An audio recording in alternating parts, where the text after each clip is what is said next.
സാധാരണ പണിക്കാർ, നമ്മൾ ഡെയിലി വേജ് പണിക്കാർ ജോലിക്കാർക്ക് നമ്മൾ ലോൺ കൊടുക്കാൻ പറ്റും. തിരിച്ചടയ്ക്കാനുള്ള കപ്പാസിറ്റി അദ്ദേഹത്തിന് തന്നെ തോന്നണം, എനിക്ക് ഈ ലോൺ അടയ്ക്കാൻ പറ്റും എന്നുള്ളത്. അതായത് അവർക്കൊരു പ്ലാനിങ് ഉണ്ടാവണം എന്നാണ് പറയുന്നത്. പ്ലാനിങ് ഉണ്ടായിരിക്കും. അല്ലാതെ ഒരു കാർ എടുക്കുക എത്ര രൂപ വരുമാനമുള്ളവനാവണം അങ്ങനെയില്ല. അപ്പോൾ ഒരു പ്ലാൻ ഉള്ള ആളാണെങ്കിൽ കാർ എടുക്കുക. ഇന്ന് നമ്മൾ കൊടുത്തിരിക്കുന്ന ഏത് ബാങ്കിൻ്റെ ആയാലും കളക്ഷൻ്റെ ഇഷ്യൂ കൊണ്ട് നമ്മൾ ഇഷ്യൂ വന്നിട്ടില്ല, നമ്മൾ ബാങ്കിലും നമ്മുടെ സ്ഥാപനത്തിനും വന്നിട്ടില്ല. അപ്പോൾ അദ്ദേഹത്തിന് അടയ്ക്കാൻ പറ്റുന്നുള്ള ലോണ് മാത്രമേ നമ്മൾ കൊടുക്കുകയുള്ളൂ. എല്ലാ മലയാളിയും വീട് പണിയുമ്പോൾ വീടിൻ്റെ കൂടെ കാർ പോർച്ച് പണിയും അല്ലേ? അതിൻ്റെ അർത്ഥം അവൻ്റെ ഉള്ളിൽ ഒരു കാർ വാങ്ങണമെന്ന് ആഗ്രഹം ഉള്ളതുകൊണ്ടാണല്ലോ. പക്ഷെ പലപ്പോഴും അത് സാധിക്കാത്തവരായിട്ട് ഇന്ന് ഒരുപാട് ആളുകളുണ്ട്.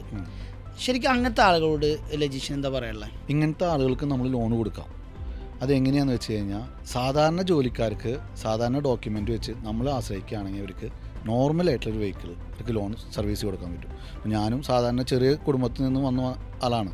അപ്പോൾ എനിക്കും ഇതുപോലെ ലോണിന് സ്ട്രഗിൾ ചെയ്തിട്ട് പാസ്സാക്കാൻ ബുദ്ധിമുട്ടൊക്കെ ആയി വന്നു. പക്ഷേ ഇദ്ദേഹം നമ്മൾ ആശ്രയിക്കുകയാണെങ്കിൽ ചെറിയ വെഹിക്കിൾ, ഇദ്ദേഹത്തിൻ്റെ കപ്പാസിറ്റിക്ക് അനുസരിച്ചുള്ള വെഹിക്കിൾ നമ്മൾ കൊടുക്കാൻ സാധിക്കും. ഏതൊരാൾക്കും കാർ എന്നുള്ള സ്വപ്നം നമ്മളിലൂടെ സാധിക്കാം. നമുക്ക് ഡോക്യുമെൻ്റ് കൃത്യമായി തരികയാണെങ്കിൽ നമ്മളിലൂടെ അവർക്ക് ലോൺ പ്രൊവൈഡ് ചെയ്ത് വണ്ടി ഡെലിവറി എടുത്ത് സാധിക്കാൻ പറ്റും.